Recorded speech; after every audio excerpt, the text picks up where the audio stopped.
Selamat Pasca. Selamat Pasca, Bro Melvin dan juga teman-teman semua yang merayakan. Halo guys, hari ini gue bakal ngobrol sama Korupi Herman, ngobrolin properti karena Doi orangnya cukup properti banget nih, spesialis properti. Yang belum kenal, gue Melvin Mumpuni, foundernya Finansialku, gue juga seorang financial planner, dan bersama gue sekarang ini ada, siapa nih bro? Halo, saya Ruby Herman. Sebelumnya terima kasih kepada teman-teman yang sudah ikutan di IG Live ini. Thank you so much Bro Melvin sudah menginvite saya. Saya Ruby Herman, saya seorang pengusaha properti, khususnya di bidang konsultan dan juga handle marketing dari project-project developer gitu. Semoga bisa bermanfaat. Yes. Oke guys, ya selamat pagi. Gue mau cerita sih pengalaman pertama kali ketemu sama Korupi ini pas kapan ya bro? Tahun lalu ya? Tahun lalu ya? Tahun lalu ya bro? Tahun lalu ya? Iya. Ya pertama kali pas waktu dikenalin Mario ya, waktu mau live ya, udah di tempat lu ya pertama ya? Ya, waktu itu mau live di tempat gua. Thank you ya, Dan Bro Melvin. sejak itu gue ngobrol-ngobrol sama Korupi ini. Korupi ini ternyata YouTuber dan dia punya movement, yang namanya adalah Muda Keren Punya properti. Yes, movementnya ini muda keren punya properti. Betul sekali, Bro. Yes, bro, gue penasaran. Ini kan di sini kan mungkin masih pada misa ya, kepagian kita live-nya. Iya. Gue ya sama lu. Tapi no problem, nanti kita bisa just tell. Masih ada save simpan lagi kan. Ini gue mau tanya. Iya. Lu kan punya campaign muda keren punya properti. Yes. Itu tuh campaign itu cerita apa sih sebenarnya? Oke, ini campaign sebenarnya kurang lebih sekarang ini hampir 4 tahun ya, hampir 4 tahun lah gue gaungin ini ya. Berawal dari gini. Ini berawal dari gue merasakan kegalauan dan kegelisahan melihat realita yang ada, gitu kan. Nah, realita yang ada, jadi gue bikin kisah dulu deh, bikin realita kisah ini. Jadi ada 3 kategori usia, bro. Ada 3 kategori usia. Ada yang usianya 55 tahun ke atas, ya. 55 tahun ke atas ini yang harusnya ini orang tersebut udah nyantai-nyantai, timbang-timbang cucu, ajak cucu jalan-jalan ya, atau ya main sama cucu dan whatever lah, udah nyantai gitu kan ya. Tapi realitanya, gue banyak melihat umur 55 ini banyak sekali yang nggak punya properti, nggak punya rumah gitu kan. Jadi masih ngontrak gitu loh. Ya, jadi ngontrak sana sini ya, harusnya kan dia pensiun, tapi karena dia udah pensiun kan katanya nggak ada kerjaan, mesti banting tulang cari uang ya, untuk apa? Untuk kumpulin duit buat bayar kontrakan, bro. Bayangin bro, usia segitu kan dibilang produktif udah mulai menurun kan masihnya kan. Nah ini realita yang terjadi ya. Nah kategori kedua yang umurnya 40 tahun sampai 54, katanya kan life begins at 40 kalau cowok gitu kan ya. Nah gue punya dan gue menyumpai gitu loh ya, banyak orang yang umurnya 40 ya padahal mapan ya kan. Gue pernah nanya ada ya kan yang gue kenal, gue tanya income-nya berapa, 50 juta gitu. 50 juta mantep dong ya kan, udah mapan gitu kan. Terus gue tanya, lu ngomong udah punya properti belum? Oh belum. Loh kenapa belum? Ah nyantai aja lah. Terus lu tinggal di mana? Gue tinggal di apartemen sewa bulanan. Berapa duit bulanan? Ya sekitar 3-4 juta per bulan. Terus uang sisanya lu ngapain aja gitu kan ya? Lu ngapain aja dengan uang? Ya handphone, terus udah gitu mobil ya kan, terus fashion ya kan, terus suka nongkrong, hangout gitu kan. Kebanyakan uangnya dihabiskan ke situ. Lu ada investasi gak? Nggak ada. Nggak penting lah investasi gituin. Padahal, wow, dengan income segitu, wah bisa banget gitu kan beli properti. Tapi banyak yang terjadi bahwa menghambur-hamburkan uang gitu kan buat yang ya emosi dan juga keinginan sesaat gitu bro. Nah terus itu kategori kedua. Yang ketiga kita bilangnya ini lagi bahasa trennya milenial gitu kan ya, milenial ya. Ya mungkin sekitar umur 25 tahun ya, 25 tahun sampai 30-an lah ya di bawah 40 ya, gitu bilangnya milenial kan. Wow, milenial realitanya bro. Di tahun 2019 ya, Kementerian PUPR menampilkan data ya, datanya bro, nanti bisa dicek, teman-teman bisa Google juga. 81 juta ya, 81 juta milenial di Indonesia nggak punya properti, atau nggak punya rumah, atau nggak punya apartemen, atau whatever, itu nggak punya properti. Itu udah ada penelitiannya based on itunya. Wow, ya kan, realita ini wow banget. Nah, terus dibilang, banget ya nggak punya. iya kan, 81 juta milenial nggak punya properti.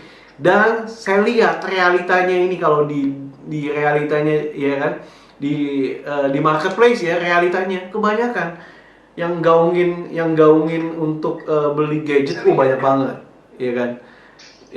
Yang gaungin untuk fashion banyak banget, ya kan. Makeup, ya kan, cewek-cewek kosmetik dan lain-lain banyak banget, ya kan. Terus yang gaungin otomotif banyak banget.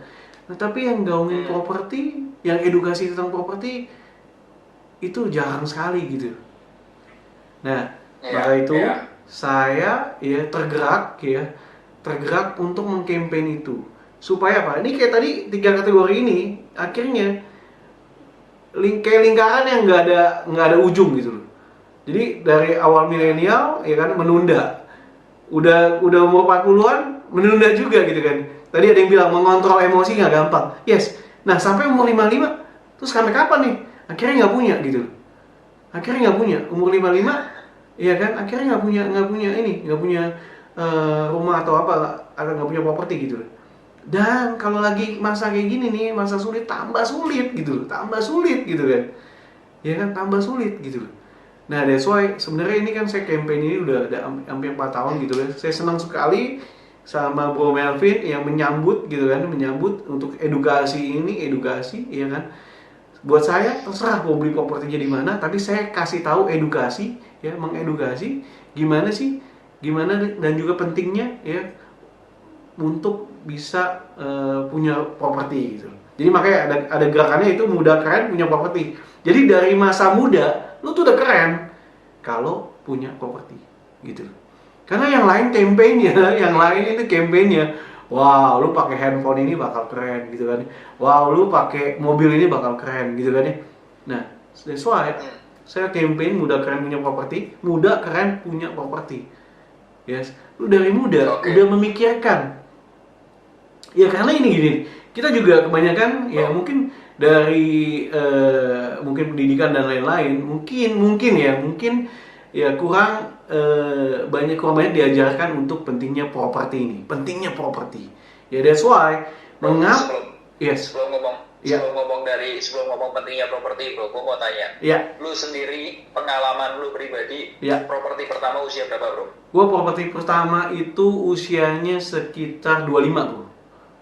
25 tahun. Iya, 25 tahun. Waktu itu properti harga berapa, bro, kalau boleh tahu? Masih 200 apartemen pertama kali. Apartemen? Iya, apartemen. Harga berapa, bro? Hah? Harga berapa? Harga 200 jutaan, bro. 260 lah, iya. 260 juta. Gue beli apartemen di daerah Jakarta Barat, iya kan. Jadi gini, kebetulan orang tua gue ini mengajarkan gue untuk nabung. Mengajarkan untuk nabung gitu kan. Ya kan. Wow. Jimmy Sut. Oke, mengajarkan untuk nabung gue. Jadi kan waktu gue juga kerja sebagai sales dulu kan. Jadi gue dapat jalan sales properti ya gitu kan. Sebenarnya gue itu dari SD sebenarnya udah cari uang bro. Dari SD gue jualan nasi uduk. Jadi dari SD itu udah bisa bayar uang sekolah sendiri gitu kan. Pokoknya diajarin untuk gimana cari uang yang halal, yang bagus tapi baik gitu loh ya kan. Entah itu dulu SMP jualan kayak kaset CD gitu ya kan. Pokoknya udah belajar itu cari uang dan keluar orang tua ajarin cara manage uang gitu kan. Iya kan, jadi nabung itu udah lama gitu kan. Gue sempat juga pas kuliah gue ngajar ini bro, ngajar SMP, ngajar privat bro. Tutor ya, tutor. Ngajar privat datang ke rumahan gitu ya kan. Nah jadi gue udah diajarin tuh gimana untuk menghasilkan uang gitu kan ya. Jadi bagus banget didikan sama orang tua. Tapi itu juga respon gue sendiri yang juga mau gitu ya. Makanya gue juga suka ngajar dan lain-lain gitu kan. Nah jadi terus pas gue selesai kuliah, jadi kan sambil itu kan udah income juga kan.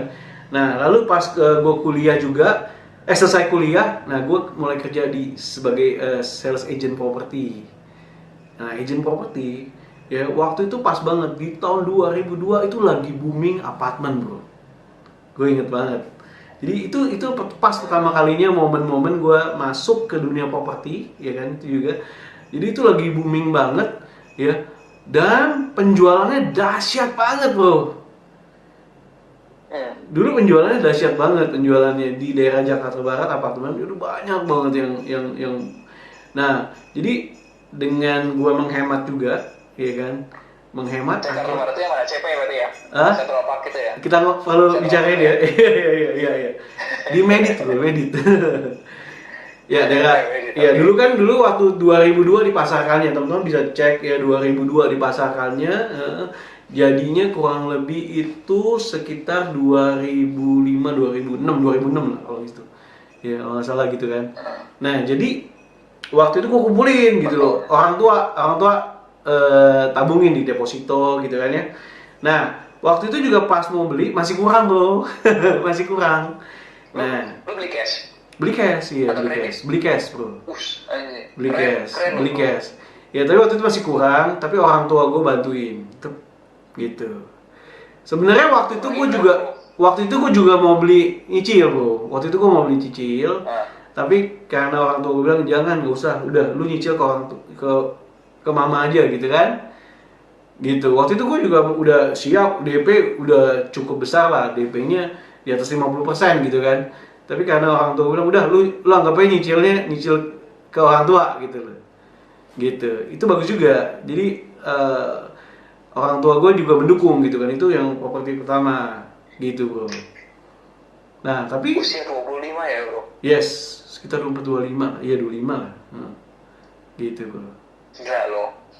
Sebenarnya nggak gila, banyak juga gue lihat ada juga gue teman-teman gue mereka beli tanah gitu kan ya, mereka beli ini, jadi makanya gue juga ya teman kan juga banyak gitu ya, teman juga banyak ya, tapi gue belajar orang tua gue juga ngajarin karena gini bro, orang tua gue ini dari perantau, bokap gue dari Bangka gitu bro, dari Pangkal Pinang, jadi bokap gue merantau ya kesini nggak cuma bawa gunting sama pakaian doang gitu loh ya kan.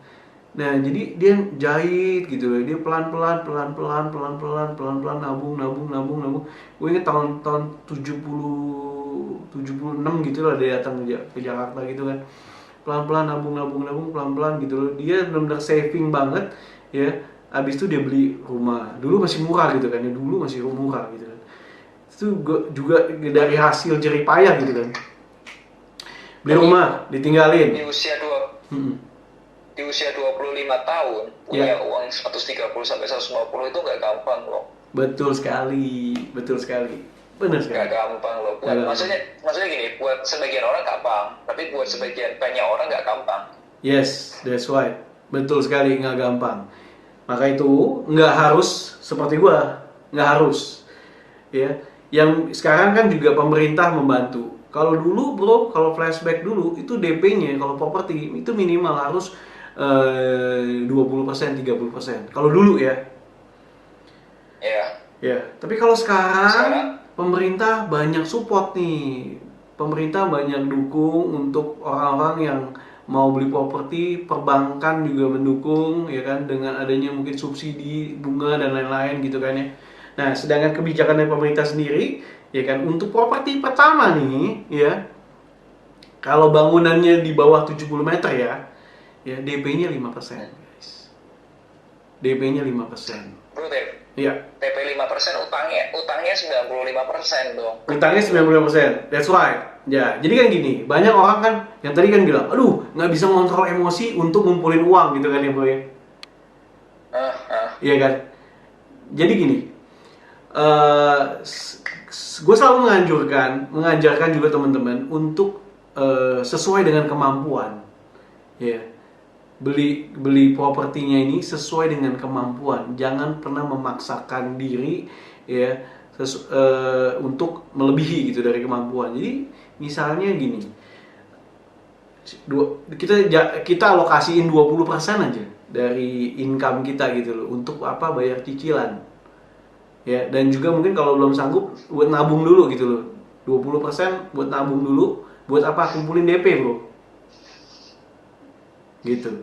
Jadi pilihlah propertinya, ya, pilihlah propertinya yang sesuai dengan kemampuan dan juga ya kapasitas untuk bayar cicilan dan lain-lain itu jangan lebih gede gitu loh.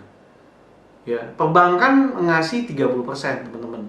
Tapi kalau saya menyarankan, saya sering ngobrol sama Bu Melvin juga 20% aja. Gitu, supaya apa? Nggak ganggu kehidupan kalian. Ya. Semuanya nggak ganggu. Yes, nggak jadi bumerang gitu kan. Ya, gitu kan. Nah, jadi bro, gini bro. Jadi kayak misalnya gini bro, misalnya bro, kita mau kasih contoh, ilustrasi contoh atau gimana? Misalnya contoh deh ya. Sebelum contoh bro, gue mau tanya. Ya. Kan lu jalan udah 4 tahun nih, program Muda Keren Punya Properti kan? Keren Punya Properti kan? Iya. Selain lu pribadi sendiri, ada nggak orang-orang, anak-anak muda, khususnya yang milenial yang sudah berhasil di usia mungkin sebelum 30 tahun bisa di properti, ikut movement lo? Banyak bro, banyak. Gue banyak interview juga orang-orang. Gue banyak interview juga ada waktu itu. Gue di YouTube gue ada ya. Gue interview orang-orang juga yang gue tanya kenapa gitu. Karena kayak gini, intinya gini sih bro. Ketika orang itu sadar, ya, sadar pentingnya, ya, punya barang ya, entah itu apa. Jadi gini bro, orang itu ketika sadar dia pentingnya punya handphone, ya, saat digaungkan dan wah bagus nih, fungsinya bagus untuk ini, ketika dia sadar, dia mau, maka dia akan mengarahkan dirinya untuk membeli hal tersebut. Nah, tapi ketika orang ini nggak sadar atau nggak terlintas di pikirannya, ya, nggak digaungkan, ya, nggak terlintas, nggak mau dipikirin, nggak mau diusahain, nggak bakalan bro. Trust me. Kalau dari lu sendiri sudah ada berapa orang bro yang ngikutin movement MKP ini kan berhasil beli properti? Nah, gue sih nggak hitung detailnya sih bro. Gue nggak hitung detailnya, tapi ya gue selalu menggaungkan ini, ya, menggaungkan ini di YouTube, di Instagram, terus juga di kayak di finansialku juga kan, finansialku juga bro, yang sama Bro Melvin juga ya. Gue nggak pernah hitungin, oh ini berhasil. Tapi gue lihat sekarang sudah mulai banyak orang-orang yang mulai sadar, ya, dan juga mau nih untuk punya mindset dan punya untuk ngatur manage keuangan gitu sih bro, gitu. I see. Yes guys, kenapa topiknya itu gue bahas banget yang Muda Keren Properti gitu, karena gue jujur belum pernah punya bahasan mengenai itu dan gue pengen tahu sih movementnya tuh sehebat itu guys. Jadi ini benar-benar praktisi yang nggak ngomong teori gitu. Nah, ternyata dia menjalankan juga gitu. Yes. Makanya gue tanya, usia berapa beli properti? Usia 25 men. Usia 25 gue baru lulus kuliah S2 mungkin ya. Baru mulai bikin finansial kalau nggak salah. Lu udah bikin properti, udah punya properti, gila, keren dong lo. Keren. Jadi gini bro. Yes. Gue nggak mau lihat, istilahnya gue nggak mau sampai banyak orang yang usianya 55 itu susah bro, gitu. Ya. Karena gini bro, menurut gue gini, banyak orang yang bisnis atau apa harus mikirin juga punya properti gitu. Karena bisnis kan nggak tahu gitu, bisnis nggak tahu bisa berhasil atau enggak gitu kan. Tapi ketika lu punya rumah, seenggak-enggaknya pertama lu bisa tempat tinggal. Iya, lu nggak bakal diusir gitu. Lu nggak bakal diusir. Kalau lu ngontrak, lu kemungkinan besar kalau lu nggak punya uang untuk bayar kontrakan, lu akan diusir gitu kan. Iya kan. Dan gue pengen make sure bro. Iya. Jadi bener nggak sih? Gue kan dari kemarin gue cerita juga tuh sama si Bernard kalau gue lagi research tentang buku, gue lagi menulis buku tentang income. Ya. All the things about income. Ya, ya. Nah gue mau tanya, kan lu dulu kan cerita lu agent properti kan bro? Yes. Lu pertama-tama jualan kayak gini nggak bro? Bentuknya sebentar ya. Gue gambar dulu. Boleh. Pertama-tama betul lu gini nggak? Jadi income lu naik turun gitu kalau agent properti. Pasti. Itulah pentingnya manajemen keuangan. Pasti bro. Lu terima apa model gajian atau model yang gajian atau model yang karyawan gajian bulanan atau Gua modelnya semakin besar jualan, ya, semakin besar jualan, semakin tinggi income. Commission base ya? Yes, commission base gitu loh. Jadi pas gini bro, gue itu 2002 itu pas dapat momen yang bagus. Itu susah ngulangnya lah ya. Susah ngulangnya 2002 itu dapat momen yang bagus di mana klien yang nyari marketing bro. Properti. Yes. Lu bisa search ya dulu ya. Jadi yang penting lu rajin. Yang penting rajin, betul. Sampai gue bangun tim gitu loh. Gue sampai kepikiran yaitu klien-klien yang mau referensiin gue berbagi komisi bro. Ya. Iya kan? Ya. Dari itu gue udah kepikiran. Jadi gue waktu itu sama tim juga bisa jualan lebih banyak karena ya kita minta referensi dari konsumen juga. Saudaranya mau beli, iparnya mau beli, temennya mau beli gitu loh. Jadi udah kayak sistem networking bro. Terus gue waktu itu kan pernah kita lu inget gak yang event bareng sama James sama Cik Faye? Ya. Gue kan dengerin si Faye ngomong kan, itu kalau misal agent properti itu salah satu keuntungannya itu bisa jualan properti, kalau udah dapat bonusnya properti, bener gak sih itu? Ya begini aja. Komisi properti kalau dia adalah seorang business owner agent properti ya, kantor. Rata-rata 2,5 sampai 3% bro. Iya kan? Kalau dia bisa jual sendirian, ya, misalnya gue sebagai prinsipal nih, gue yang jualan sendirian. Artinya kalau misalnya komisi itu 3%, artinya kalau gue jualan 35 unit aja bro.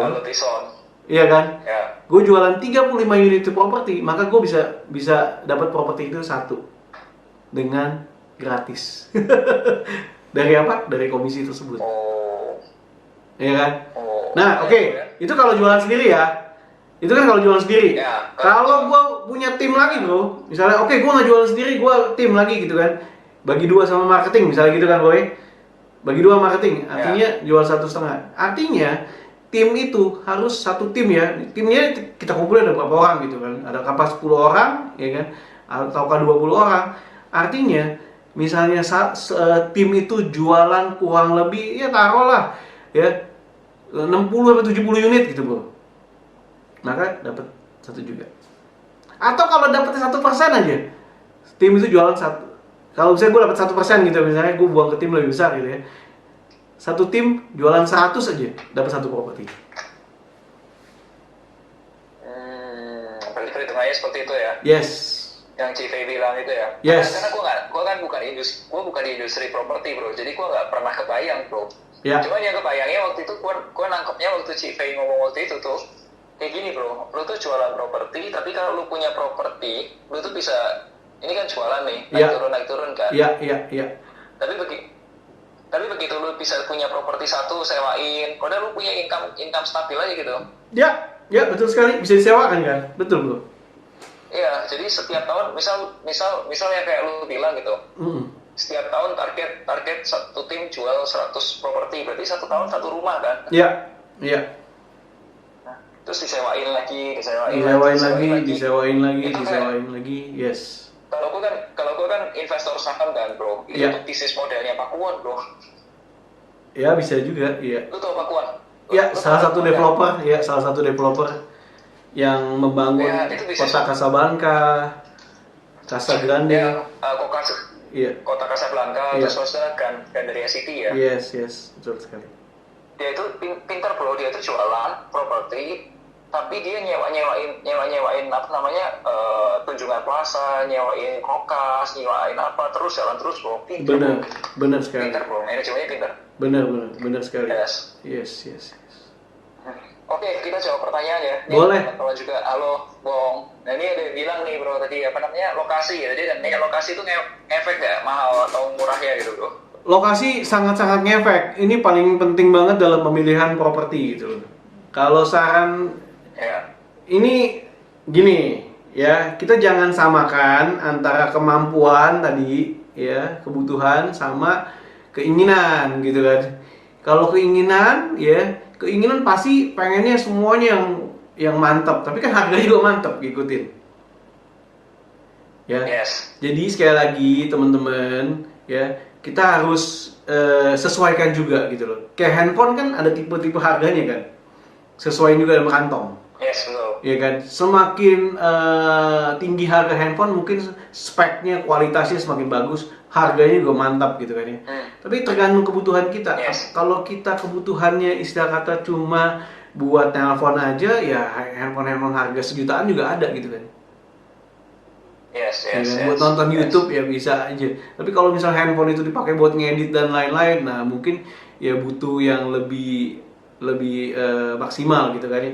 Nah sama ya, lokasi pengaruh banget. Carilah lokasi-lokasi yang lagi berkembang, yang lagi pembangunan, yang dimana lagi ada infrastruktur, kemudian lagi mungkin ada dibangun rumah sakit, ada dibangun mall. Nah carilah yang dekat-dekat situ. Jalan tol, keluaran tol ya, jangan yang dilewatin tol aja. Kalau bisa keluar akses jalan tol atau akses masuk pintu tol. Pintu tol ya. Pintu tol itu gua mengalami bro, di dekat rumah gua tuh ada pintu tol baru. Iya. Rumah yang tadinya dipasarin 200 juta naik jadi 500-600 juta bro. Gila nggak bro? Betul sekali. Gila. Gua bilang gini. Iya. Oke. Ya gua setuju dengan yang dibilang sama si Ruby karena apa? Banyak orang itu berpikirnya tuh ketika beli properti pertama tuh langsung mikir invest properti. Ternyata bukan bro. Bukan. Menurut gua ya kan? Bukan.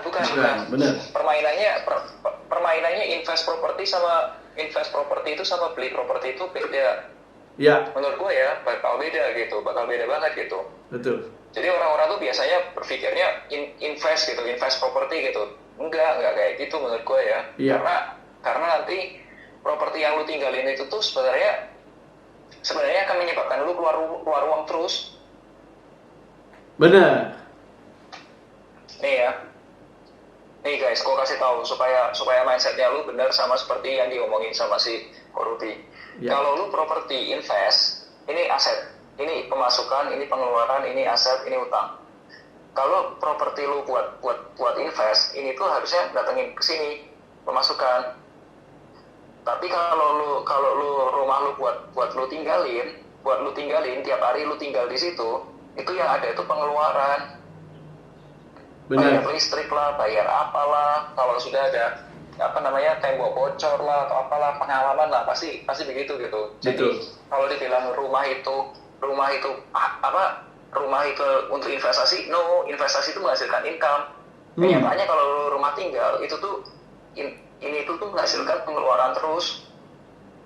Iya. Itu beda ya. Betul. Nah makanya bukan untuk investasi, yang dibahas ini itu bukan investasi yang cara mainnya beda. Betul. Jadi beda. Oke. Gue lebih suka men-sharingkan ini buat orang-orang yang belum pernah punya properti, dan gue mengedukasi orang untuk bisa punya properti atau kepikiran ya, dan juga bisa mengusahakan untuk punya properti gitu. Bro, ini ada lagi yang bilang kok pasti perlu. Oh gila ya, akunnya pasti _perlu, gila luar biasa. Tahun 2010 saya punya KPR di Bank A. Iya. Mau pindahin ke BCA, tapi karena ada promo, tapi minimal KPR-nya harus 275 juta. Sisa cicilan udah kurang dari jumlah tersebut. Lu ada pengalaman gitu nggak, bro? Mindahin KPR. Gue sih belum punya pengalaman gitu, tapi memang setiap bank tuh punya term and condition apply gitu loh. Jadi kita nggak bisa, ya kan setiap orang kan pasti gini loh, setiap orang kan pasti pengen itu yang murah nih bunganya kan. tapi bunganya itu juga bank punya kondisi-kondisi tertentu yang dia mau gitu. Karena ini kan juga income bank tersebut gitu kan. Nah jadi dia nggak, bank juga nggak mau juga, semua pindahin ke ini gitu loh. Tapi cuma cicilannya tinggal dikit gitu loh. Karena gue pernah banyak bank yang melakukan untuk di awal ya, banyak sekali terobosan-terobosan lagi saat ini ya. Ada yang saat sekarang ini cicilan rendah, tapi ntar setelah 4 tahun dia agak melonjak lumayan tinggi gitu. Ya. Jadi kayak akumulasi tapi di bawah pelan dulu, lama-lama gitu. Jadi beda-beda gitu kan. Nah, untuk ini harus diskusi sama pihak perbankannya, term and condition apply. Yes. Next time kalau gue coba cari orang tukang kredit bank ya, supaya untuk tanya-tanya kredit bank ya. Bank itu beda-beda. Misalnya bank A, lu nggak bisa sesuaiin sama bank B. Ya. Kalau kita ngobrol bank A, dan belum tentu kondisinya sama, general sama seperti banknya yang di B gitu. Oh, kalau nggak gini aja bro, kita kan memang ada grup belajar untuk properti kan. Nah, aku sama Ruby itu ada grup belajar properti. Kita undang aja orang-orang perbankan buat ceritaan produknya dia. Jadi kita bedah dari sudut lu orang properti, dari sudut gua orang keuangan. Ini promo kayak gini tuh oke atau enggak sih? Yes. Boleh banget, bisa banget. Jadi dibongkar produknya lah, KPR-nya dibongkar gitu. Iya. Per kondisi perbankannya penting ya bro ya. Yes. Nanti kita panggil orang perbankannya aja. Jadi siapa yang jualan KPR kita tanya-tanya KPR-nya. Betul, jadi kita tahu. Iya. Oke, menarik. Iya. Itu di grup belajar properti. Itu grup komunitas movementnya Korupi dan Finansialku juga tuh. Kita ngobrolin itu. Yes. Kalau kita sebagai pemula invest properti dalam bentuk cicilan, bagaimana menurut Koko? Saya pernah sempat beli properti dalam bentuk apartemen dan saat bulan ketiga sudah tak sanggup bayar cicilannya. Nah. Ini bro. Ini dia. Bentar. Sebelum lu jawab ya, guys, gua kasih tahu. Di YouTube ada anak-anak muda yang cerita tentang beli properti pakai pinjaman. Kasusnya sama seperti Mbak Ida ini. Bukan Mbak Ida yang sharing ya, tapi orang lain yang sharing lah. Ya. Nah, itu risikonya apa? Ceritain tuh aslinya. Ya, kelihatan indah di YouTube bro. Aslinya kayak apa? Coba kasih tahu. Nah, itu dia. Kebanyakan orang cuman kayak kesannya mau fenomenal gitu kan, tapi fondasinya nggak kokoh gitu loh ya. Makanya saya selalu wanti-wanti edukasi teman-teman. Ya, jangan beli properti yang di luar kemampuan. Ya, jangan, itu jadi bumerang, percaya saya. Ya, belilah ya kemampuannya, misalnya gajinya berapa, cuma 20%-nya aja lah cicilannya. Ya, 20% aja. Ya, karena kalau udah beli propertinya, apalagi yang ada yang edukasi, yang cerita padahal itu benar-benar ceritanya itu ngawur ya kan. Mau KPR ya kan, baru anak muda mau KPR ya kan, yang bisa beli 1 miliar ya artinya harus gajinya, kalau misalnya 1 miliar itu cicilannya udah belasan juta kalau KPR ya itu artinya gajinya mesti 30 apa 40 juta gitu kan ya kan. Kalau umur 20 something ya kan, jangan ngimpi deh menurut saya ya, kecuali ya anak orang kaya atau dapat mungkin dapat income yang wow gitu, beli kas-kas ya bisa. Tapi kalau enggak sesuai sama kemampuan itu 20% gitu sih. Yes, Mbak Ida dan teman-teman ya, saya kasih tahu investasi properti. Idenya, nih aku kasih gambar lagi ya, pemasukan, pengeluaran, aset, utang. Nah, idenya adalah beli propertinya pakai utang, ya kan? Tapi kalau misal pakai utang, itu pasti ada cicilan. Contohnya cicilannya 4 juta. Ini mau propertinya ada income atau enggak, cicilan itu jalan. Nah, betul. Nah, sekarang gimana kamu make sure cicilan kamu tuh lebih besar atau sama dengan dari cicilan ini? Kebayang nggak ya? Yang nyebabin berantakan adalah kalau ininya cicilannya tiba-tiba kurang dari income-nya dari properti. Ini kan propertinya sewa ini. Nah, ternyata sewainya kurang dari cicilannya ini. Nah, terus gimana bayarnya? Makanya itu bulan ketiga bisa nggak sanggup bayar. Betul sekali. Nah, yes. Nah, yang mau dibilang adalah ketika memang mau investasi, mau seperti ini, itu boleh nggak Boleh, men. Ada orang yang melakukan seperti ini. Perusahaan-perusahaan gede melakukan hal ini. Pakuwon pun juga melakukan seperti ini. Permainannya seperti ini, sewain. Tapi cara mainnya bukan asal-asal coba masuk gitu. Bukan begitu gitu. Ada hitungannya banyak, men. Iya. Kalau dalam bahasa teknisnya itu kayak vehicle-nya kita, seorang finance, orang-orang keuangannya itu harus berpikir kreatif gitu. Gimana caranya memastikan income-nya itu stabil gitu. Iya. Terus kalau perusahaan-perusahaan besar dia punya exit plan yang banyak gitu loh, atau dia punya alternatif strategi yang banyak gitu loh. Yes. Dia tahu kapan keluarnya gitu. Yes. Kapan waktu harus keluar itu dia tahu. Yeah. Nah, kalau misal perorangan biasanya nggak dikasih tahu kapan waktu dia keluar, kapan dia harus exit gitu. Nah, maksudnya nggak usah harus, kalau misal invest properti jadi ini kalau ini itu yang kita ngobrolin itu sebenarnya bukan invest properti ya, mungkin kita akan ngobrol lagi di investasi properti di next kesempatan ya. Tapi yang di sini itu kita ngobrolinnya adalah yang penting punya beli properti pertama dulu. Yeah. Dan properti pertama tidak usah harus bukan untuk investasi gitu. Guys, kalau yang ini tuh punya Robert Kiyosaki atau bukan sama semuanya. Ini tuh income statement, ini tuh balance sheet. Nanti dikasih equity di sini, ya. Itu accounting dasar. Yes. Kiyosaki ngajarin accounting ya, betul. Caranya main di properti bagi pemula yang bagusnya gimana? Jangan mainan, seriusin. Iya. Serius, harus serius. Ya, kalau mainan nggak jadi beli nanti. Ya.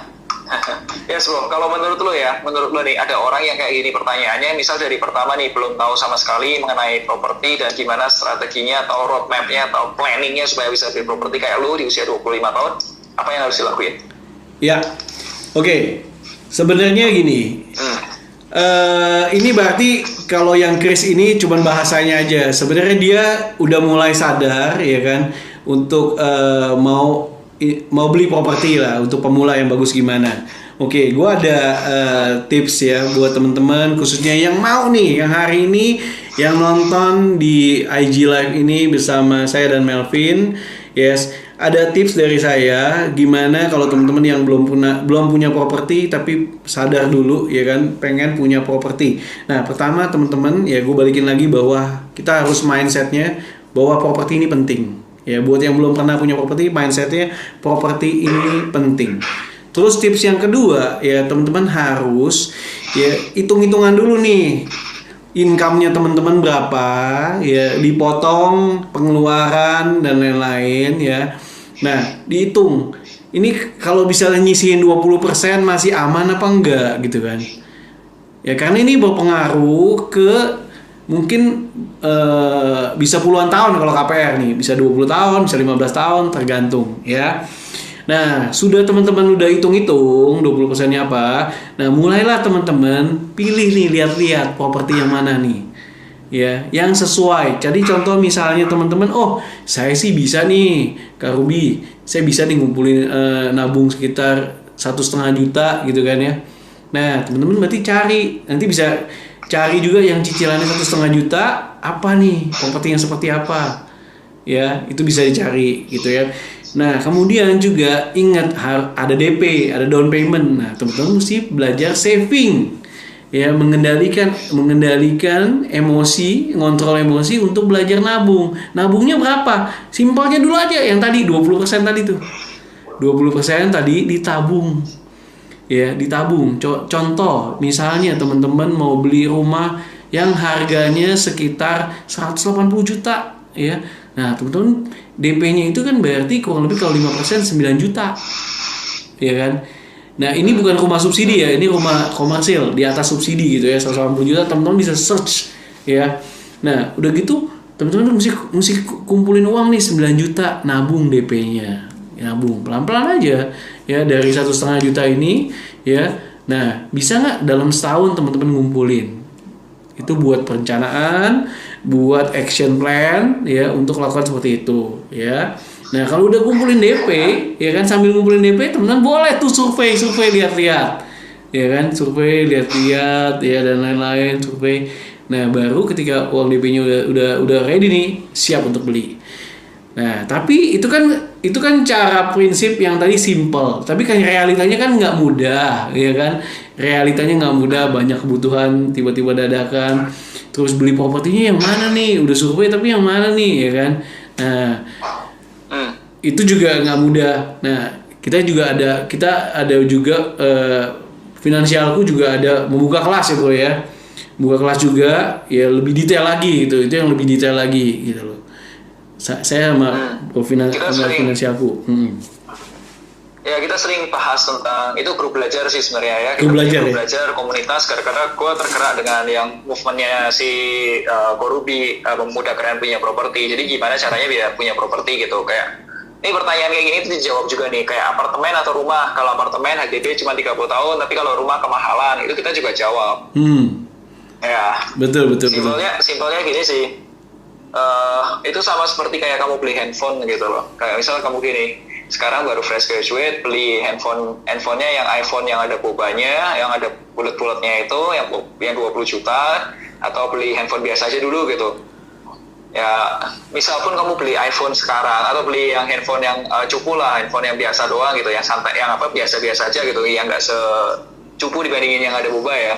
Iya. Misal di speknya lebih bawah gitu, tapi kan itu tidak untuk selamanya, untuk tidak seumur hidup. Kalau ketika kamu kerjanya lebih giat, income-nya lebih gede, ya bisa jadi kamu bisa beli boba dengan mudah gitu.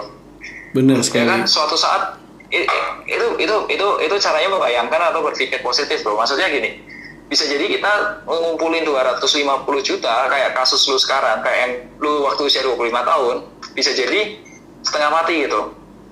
Mungkin kerja 3 tahun, 4 tahun itu ngumpulin 250 juta setengah mati gitu. Iya. Tapi tidak menutup kemungkinan suatu saat kalau memang kita bertumbuh dan kita memang jadi positif terus, bisa jadi income bulanan kita lebih dari 500 juta dan itu bisa kebeli langsung dengan income bulanan. Betul, bisa juga. Nggak menutup kemungkinan. Ya itu ya nggak menutup kemungkinan gitu. Yes. Jadi kita jangan kalau aku sih selalu berpikirnya ketakutannya akan datang itu memang perlu diantisipasi, tapi jangan membuat kita tidak bergerak kemana-mana gitu. Betul sekali. Tadi ya makanya saya hanya meluruskan, banyak sekali orang-orang yang salah karena ikuti influencer yang salah gitu ya. Jadi bumerang kan. Ya kan, kayak yang tadi saya bilang tuh ya, tadi Bro Melvin bilang ada yang ngajarin gini kan, beli aja tapi nggak sesuai dengan kemampuan gitu, akhirnya bumerang, propertinya disita gitu kan ya, nggak sanggup bayar gitu kan ya, gitu loh. Yes.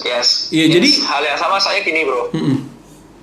Lu tau nggak videografer gua yang sering wawancara lu? Ya. Siapa coba? Si Ari ya? Yogi iya. Yogi kan? Iya Yogi. Ya. Yogi pernah tanya ke gua, dia bilang gini, Pak, kalau ikutin saran kayak Korupi beli properti beli properti yang subsidi gitu, yang harga 160 ya? Setahun ini 168 kalau di daerah Jabodetabek. Ya 168 juta itu gimana? Nggak apa-apa yo. Iya. Nggak apa-apa. DP-nya ada nggak? Ada, DP-nya kan bisa berapa sih? 5% atau 10%? 5%. Kecil kan? 5% kecil. Ya. Artinya DP-nya 5% dari iya. 5% dari 168 juta. 168 juta. Yes, that's right. Cuman ya bagi iya enggak 8 jutaan kan? Iya, 8 jutaan. Enggak nyampe 9 juta, 8 jutaan. Nah, waktu itu dia bilang dia punya uang 10 jutaan gitu. Iya. Udah aku bilang terus cicilanmu gimana? Cicilanmu gini. Ya udah oke. Berarti gini aja, kalau kamu mau beli boleh, tapi yang make sure aku pastiin dia punya dana darurat dulu. Jadi kalau ada apa-apa, jadi tetap bisa bayar cicilan dulu. Ya. Kumpulin uangnya dulu. Ya. Nah, jangan 10 juta itu all the money gitu. Nah, kalau udah kemudian aku bilang, sembari kamu ningkatin skill kamu di YouTube, kan nanti kamu kerja di kamu bantuin YouTube-nya finansialku itu. Iya. Guys, kita punya YouTube, coba dilihat ya YouTube-nya. Itu kerjaannya salah satu kerjaan Yogi juga. Iya. Ya, di situ sambil ditempatin semakin besar subsnya advertising yang makin banyak gitu kan. Iya. Gue juga bagi hasil ke dia kan. Wow. Income-nya dia kan makin besar. Iya. Gue bagi hasil. Income-nya gue bagi-bagi ke semua lah. Kalau uangnya ada gue bagi-bagi. Yes. Nah, terus kemudian dengan adanya itu kan rumah bisa dilunasi, mungkin dia bisa cari rumah yang lebih dekat ke kota atau tempatnya dia mau gitu kan. Intinya kan dia masih usia berapa ya bro? Masih muda banget. Usia S1. Iya masih muda banget kok, 20 mungkin 25, 24, 25 kalau sih. Belum ada 25 bro. Belum ada 25 ya? Iya. Dia pernah nanya gue sih emang. Dia pernah nanya gue dan lokasinya dia pernah tanya gue juga, gue bilang ambil. Iya, jadi kalau menurut gue sih dengan cara seperti itu tuh dia dengan seperti itu tuh menurut gue itu yang muda keren punya properti itu ya it happens gitu, kejadian gitu. Yes. Ya gitu kejadian di tim gue karena tim gue itu yang selalu yang sering syuting sama lu, dengerin lu akhirnya terinfluence bro. Yes. Positif. Gue thank you bro. Sama-sama. Artinya gue ngurangin ya Pak milenial yang belum punya properti. Target dari 81 juta mesti dikurangin kalau bisa di bawah 50 juta gitu. Yes. Itu keren banget sih. Maksudnya bukan si Yogi bukan cari rumah yang dekat kantor juga. Ya gue tahu sulit nanti mungkin jauh lah atau apalah. Yeah. Tapi itu bukan alasan gitu buat gak gitu. Yes. Ya. Bener. Thank you bro. Itu yang gue tahu movement. Sama-sama. Oke. Ya, terus kalau ada lagi yang betul nih kalau udah cicil sebagian tanpa kena penalti, cicilan per bulannya juga ngurangin. Oh iya emang Mas itu ya pengalaman gua nih bro. Kan biasanya KPR itu tuh kan ada bunga promo, ada bunga nggak promo kan? Ya.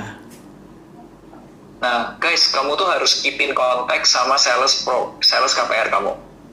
Karena sales KPR itu akan membantu kamu banyak banget. Seriously. Kenapa? Pengalaman gua ya. Iya. Kan gua tuh dikasih promo tuh biasa 2 tahun sampai 3 tahun, Bro. Betul. Promo tuh biasanya bunganya cuma 2-3 tahun doang gitu. Sisanya bunga keempat itu biasanya kalau bank umum ya, bukan yang syariah gitu ya, bank umum konvensional gitu ya. Tahun keempatnya itu bunganya itu kadang-kadang melonjak gitu. Iya, floating ya. Ada. Ya dia naik gitu dan bisa sampai di atas 10%, biasanya bisa 11-12% gitu. Iya. Nah, tapi pas promo itu tuh bunganya tuh bisa cuma 4%, 5% atau 6%, itu tuh bisa banget gitu. Kayak itu double dong, kalau dari 6 ke 12 itu kan double kan. Bener. Nah, lu jangan pernah lost contact sama marketing lu. Jadi salah satu yang ditanyain adalah kalau lu didatengin sama marketing bank yang KPR, lu tanya sudah berapa lama di bank itu. Nah, itu penting. Iya. Karena tipikalnya ada yang hit and run, bro. Iya, betul nah, sekali. kita butuh yang agak panjang gitu. Nah, terus keep in contact. Kalau misal kamu simpan kontaknya, kadang-kadang kalau misal itu sering ngobrol gitu ya. Karena apa? Satu, kalau misal kamu sudah selesai bunganya, sudah mau naik ke bunga yang beneran, bunga yang bukan promo, kamu bisa ngobrol dulu sama dia sebelumnya. Mas, aku bantuin dong bunganya tahun depan supaya nggak ngelonjak tinggi. Ada nggak ya yang bisa didiskon gitu, bunga diskon? Iya. Bisa bro. Bisa ya, iya. Ada bunga diskon bro. Iya. Seriously itu orang nggak ada yang tahu bro. Iya. Nah, terus kalau udah lu bantuin juga orang-orang itu, biasanya ya kalau kamu bantuin orang-orang yang marketing banknya itu, dia akan bantu kamu lebih banyak. Misalnya ya, ternyata ada teman yang mau juga lagi nyari KPR gitu, kamu bantuin, mas ini ada orang yang mau KPR, coba dia tawarin ke sini gitu. Nah, kadang-kadang kalau misal kita berhubungan baik sama orang itu, ya, orang KPR bank, itu dikasih bunga murah banget, men. Iya, bisa juga, betul. Bunga temen, men. Gue kasih tahu gitu. Betul. Itu konsepnya membina hubungan yang baik gitu. Bukan kita saling memanfaatkan, bukan. Tapi kita sebagai manusia, kita saling memberikan gitu. Apa yang kita bisa bantu, kita bantu gitu. Bener. Ya, kok sesimpel ya. Gue kasih tahu sesimpel ya. Bener. Lu pakai Instagram lu pribadi, terus kalau sudah lu cerita pengalaman lu ambil KPR sama orang si A. Iya. Itu gampang banget. Semua orang bisa lakuin. Mantap. Bu, ini juga ada yang nanya, apa sih topik hari ini, Koko? Ya, topik hari ini ya kan tentang pentingnya punya rumah atau properti lah ya. Nah, yes or no ya. Yes or no. Nah, gue mau sharing juga nih, Bro. Dari tadi mungkin gue belum sharing juga, ya kan. Sebenarnya keuntungannya apa sih punya properti atau punya rumah pertama ya? Ya, pertama. Anyway, Bro, ini sudah 10 menit terakhir, Bro. Oh ya udah, gue cepetin aja. Pertama, teman-teman, ini bisa buat tempat tinggal. Ya buat tempat tinggal nih, buat tempat tinggal teman-teman, ya apalagi misalnya kondisi lagi kayak gini, teman-teman misalnya ngontrak atau apa kan juga butuh biaya. Kalau teman-teman punya tempat tinggal sendiri, ya itu lebih safety, ya kan.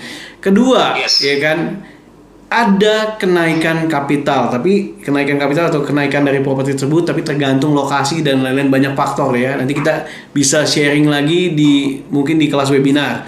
Ketiga, yang pasti bisa teman-teman bisa sewain kalau misalnya teman-teman pengen tinggalnya lagi pengen tinggalnya dekat kantor atau lagi pengen tinggal sama orang tua atau sama mertua, teman-teman bisa sewain itu, ya kan? Jadi income kan. Ya kan. Nah, keempat, ya kita punya kendali nih, ya kan. Apakah ntar properti yang kamu punya ini pengen dijual tinggi atau pengen disewain atau pengen dijual rendah, ya. Ya, itu dia tuh keempat. Itu punya kendali. Kalau investasi di tempat lain mungkin misalnya lagi ya gimana ya nggak punya kendali gitu loh, nggak punya kendali. Kita ini ya. Kelima, propertinya kalau nanti udah lunas bisa dijaminkan lagi ke bank atau mungkin bilangnya apa di sekolahin gitu kan ya, bisa bilangnya di sekolahin. Nah itu juga, nah itu merupakan keuntungan dari punya properti atau punya rumah. Oke. Nah semoga bermanfaat. Terus udah gitu, kenapa sih harus punya properti gitu, kenapa harus punya rumah ya? Gini, karena waktu kita terbatas, tenaga kita terbatas, uang kita terbatas. Jadi 3 hal itu menyebabkan pentingnya kalian, teman-teman semua, alasan untuk punya properti. Oke, semoga bisa bermanfaat. Sekali lagi teman-teman, thank you so much, semoga bermanfaat. Nah, terus begitu. Punya Ruby mati, so tadi kok punyamu internetnya mati barusan ya? Oh gitu ya, internetnya mati ya? Iya. Tadi gue klik muter-muter gitu deh. Oke, bahas keuntungan lagi, bentar cepet aja ya. Keuntungannya pertama teman-teman, tadi punya yang kelima bro. Oh yang kelima. Setelah punya kendali. Yang kelima yaitu setelah properti teman-teman lunas ya, itu bisa dijaminkan propertinya. Misalnya udah lunas nih, butuh uang nih, misalnya mau beli properti lainnya lagi misalnya gitu kan ya, butuh DP yang lebih besar misalnya kan. Nah teman-teman bisa jaminin dapat uang, bisa beli properti yang lainnya lagi gitu loh. Itu dia. Terus kenapa sih teman-teman harus punya properti? Ya ada 3 hal. Karena pertama, waktu kita limited. Ya ingat teman-teman, kalau teman-teman yang mau beli KPR ketika udah umurnya 50-an udah susah, ditolak susah gitu ya. Ya susah. Jadi your time is limited. Ya. Kedua, ya kan, tenaga kita juga limited, gitu kan. Tenaga kita limited. Jadi ya biasanya tenaga yang ada orang tenaga itu tukar sama uang kan, ya kan. Ya kalau kita udah pensiun ya susah juga gitu kan ya. Ya terus yang ketiga dari sisi uangnya juga, ya kan, nilai properti makin naik, ya kan. Ya kebeli properti mungkin tapi jaraknya makin jauh gitu loh kan. Jaraknya makin jauh. Kayak tahun lalu rumah subsidi Jabodetabek masih 158 juta. Guess what? Di tahun 2020 ini naik 10 juta. Iya kan, 168 juta. Tahun ini nggak lama lagi, tahun 2021 nih naik lagi gitu loh. So, ya. Ini menjadi bahan pertimbangan teman-teman. Dan bagi teman-teman yang mau ikutan belajar, ya, mungkin Bro Melvin boleh sharing ya, di mana ikutan belajarnya? Boleh. Kalau you guys pengen tahu lebih banyak tentang beli properti pertama, kamu bisa DM aja ke gua atau DM ke Korupi untuk tahu grup belajarnya membeli properti pertama. Nanti yang isi ada Korupi juga jelasin detailnya. Dan you guys jangan lupa subscribe juga YouTube channelnya Korupi dan di Instagramnya Korupi karena Korupi banyak cerita tentang properti. Yes, anyway, bener. Setelah besok gue akan share materi ini, gue tulis semuanya. Wih, mantap. Yes, jadi gue akan punya IG feed besok. Gue IG feed gue ceritaan atau sharing ini loh, ceritaan lo. Mantap. Tulisan gue jelek karena gue sambil nulis sambil ngobrol. Ya, tapi gue bikin sesuatu yang lebih rapi. Kayak hari ini gue IG feed ngobrolin yang kemarin. Oke.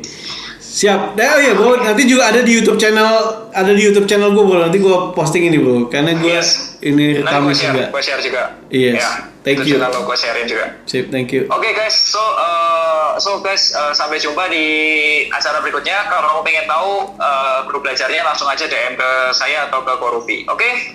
Sampai jumpa di live berikutnya. Dan selamat hari Paskah. Akhir kata, make a plan and get your financial dreams come true. Udah keren punya properti. Bye. Bye. Thank you, Ko. Thank you sekali teman-teman. Thank you. Bye.